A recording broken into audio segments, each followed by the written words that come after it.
Hey everyone, bilang nagsimula naman tayong review ng mga sine habang nag-uusap tayo after the movie, kakain tayong dinner, or magka-cafe, whatever, gano'n. Yes. Kaya why not? Try natin na we do a review of the movie that we watched. Pag-usapan natin a bit while we're having dinner. We're gonna be reviewing the movie Weapon. Yes, so that's Weapons starring Julia Garner, Josh Brolin.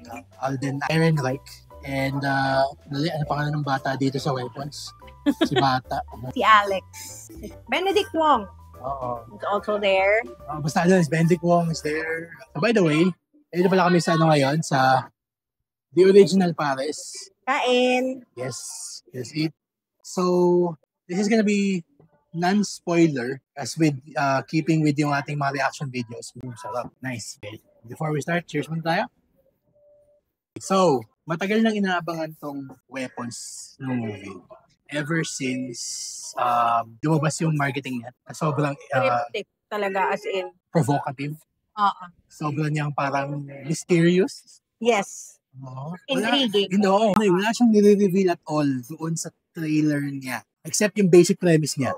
Which really revolved around it. Yes. What you see in the trailer is really all that you need, actually, to going in. You don't need to know anything else. Yes. Writer and director Zach Krieger.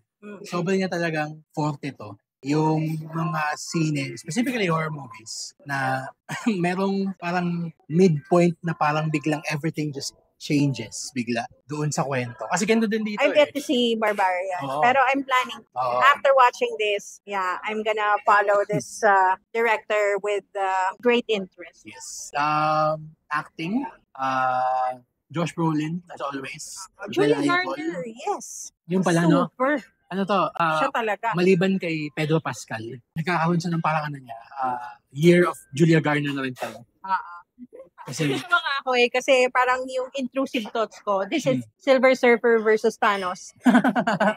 Pero parang medyo, kasando ba si Okay, kasunod si Han Solo din. Oo nga. Ang tawag dito? Disney Cinematic Universe. Diba, Julia Garner was in Wolfman. Yes. She was in, of course, Silver Surfer, yung Fantastic Four First Steps. And now, itong Weapons. But she really, parang nag-break out talaga siya sa, Ozark, I think, or sa, Inventing Anna. Ayun, mas, mas purview mo yung TV talaga. Saan ba siya mas magaling? Alam ko, sa Ozark, awarded siya as Best Supporting Actress sa Emmys. Pero yung Inventing Anna, what put her on the map? Yes. In terms of yung pop culture. Na mas nakilala siya ng mas naging household name siya doon. And I mean, ako doon sa tatlong sine na pinanood natin with her this year so far, Wolfman, Fantastic Four, tsaka Weapons. She's one of the better parts of it. Magaling siyang actress talaga. Well, so far dun sa tatlong yon, medyo, masasabi ko din naman na parang medyo may pagka one note siya ng konti. Hindi, parang kinukuha din kasi niya yung mga roles na bagay sa personality niya. True. So, it really fits well. It can be seen or misconstrued as one note. Pero actually, yung Inventing Anna, ibang-iba siya doon. So, you haven't seen that? I haven't, yes. So, I definitely have to put that on my list. So, yes, ano muna tayo? Kain muna? Paris, yes. I-edit ko na lang itong Paris. Uy, tumapon, sorry. Kain. Okay. So, wait, yan ako, sisig ko. Okay, let's eat. So, nakakatuwa yung tension building niya. Yes, this is still a horror movie. So, magkakaroon pa rin tayo ng jump scares. Some of which are very, very, very good. May isang jump scare ako dito talaga. Napalundag ako sa phone ko. Hindi lang yung lundag na parang isang ganun na. As in yung lundag na parang yung alam mo sa Tekken, yung parang double jump, yung parang pop-pop ganun. Yun naman yun, di ba? Yung moment na yun. Talagang ganda. Sobrang ganda. Napaka-effective ng mga jump scares. Napaka-well-constructed ng jump scares niya. Pero, aside from, hindi siya nagde-depend doon kasi, talagang ginagamit niya yung situation to just ratchet the tension up. Talagang hindi niya hinahayaan na magkaroon ng part ng mystery na madulas. Parang hindi nagsastop yung storytelling just to give way to the jump scares and para lang manakot. Parang every jump scare really pushes the narrative forward. That's right. And again, that goes back to the fantastic na writing by Zach Cleaver. I have to single out the fantastic music dito sa sining to. Sobrang galing ng pagka-construct nung tension building. Score. Ano siya eh, alam mo yung parang yung Halloween nung luma. Si John Carpenter din kasi yung gumawa ng tug, diba? Yung mga sine niya. Siya din yung gumagawa ng tug. So parang evocative of that, yung tugtog na meron dito na parang yung mga scenes na parang electronica na sobrang eerie. Alam mo, ang dami nga ditong mga elements nitong movies na to na it feels old school, but also fresh. Alam mo na Zach Cregger really is a student of horror genre, of the horror genre. Kasi talagang ang dami niyang homage dun sa mga classic horror films. And hindi lang siya homage, just to say na parang, tinan mo to, fan ako nito, tapos biglang nilagay niya yung shot for shot na gaya. Hindi sa Easter egg, gano'n. Kasi may moment din na gano'n, na nag-homage siya, pero inatake niya from a different perspective. Kaya ang ganda pa rin. Yun, nakuha ko pa na yung pangalan ng bata. Si Carrie Christopher. Ang galing ng bata. Sobra. Si Alex Levy. Sumabay siya dun sa acting nila Josh Brolin and Julia Garner. Galing talaga. Sobrang galing. Cinematography by Larkin Sipol. Tama ka sa akin na to. Sipley. Galing. Sipley. Galing na. Lalo na yung mula na sa perspective ni Alex. Kasi parang pag yung mga matatanda yung mga, kasi this is gonna be the minor spoiler, okay? So parang ang ginawa niya ngayon dito, chapter niya is by perspective of the characters. So medyo may pagka-vantage point siya. Parang horror na vantage point. If you've seen that movie. Yan. Classic, for me classic. Classic na, no?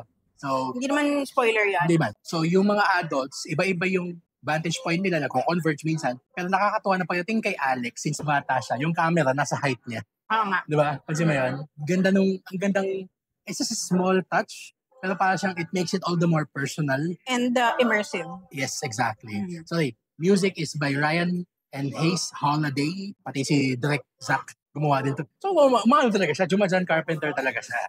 Grabe yung talagang you feel yung inspiration niya from the 70s. 60s, 70s, 80s classic horror. Kasi kahit yung mga sound effects.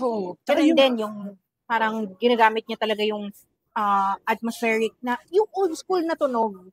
Hindi siya digital eh. Kahit yung mga shots ng mga tipong yung sobrang jarring na whip pan, na tsaka yung didiretsong zoom na gano'n, gano'n bigla. Napaka-70s niya. Alam mo nga, parang nakaka-feel ako ng parang same style or similar kay Longlegs director. Parang Osgood Perkins. Osgood? Yes, Osgood. Actually, parehas sila ng ng atake ng horror. Student of the game, pero alam nila kung kailan magde-deviate and to put their own signature on it. And to cater to the modern audiences. That's right. Kaya we're gonna end it here kasi baka kung ano pa yung masabi namin. Kasi we want you to see this blind the same way we did. Yes. Kasi talagang yung trailers lang. Kahit yung trailers medyo may konti na mga naibibigay eh. Pero that's all you need to know. Yun din.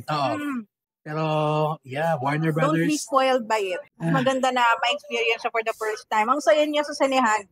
It's one of the best movie-going experiences we've had. Lalo na yung last 45 minutes. Ay, Diyos ko Marioso. Next to Final Destination. Final Destination. Which is, incidentally, is another Warner Brothers horror.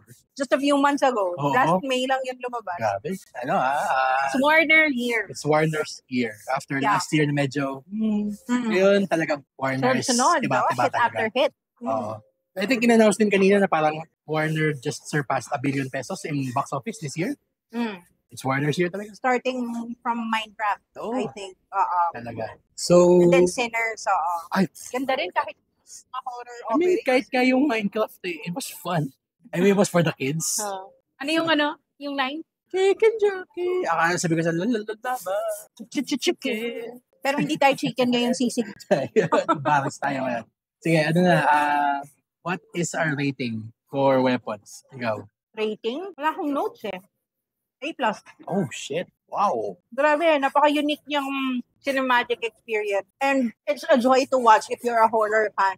If you're not a horror fan, it's also a joy to watch. Rin, yes, it is. Ako yun.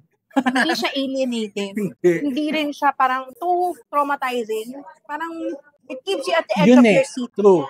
I agree with you na A+. Kasi yung after nito talagang, yes. Talagang, para siyang thrill ride. Para siyang Final Destination blank. Ganon. Satisfying siya in a way. Yes. Without spoiling. Yeah, so I definitely agree with your A+. Weapons is a fantastic horror film from fantastic director. Fantastic Four. Or fantastic. Puro fantastic. Super? Okay pa yun. Sige, pwede yun. Warner Brothers naman. Sige. So, Super Weapons is a super movie from a super writing and super writer-director with super performances, super cinematography. Sige, push mo na yan. Super music, composition. Basta lahat. Again, you're gonna have fun. Whether you're a horror fan. If you like this format, na-try namin. Na-try kaming mag-review mukbang style. Mukbang style ng pag-review.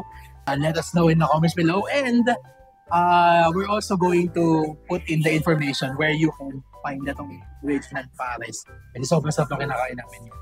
So, this is not all ad. Pero the original Pares, kung may nanonood sa inyo na taga doon, mga naman. So, for the Cinegates Podcast, this is Roy. Angela. And we'll see you in the next one.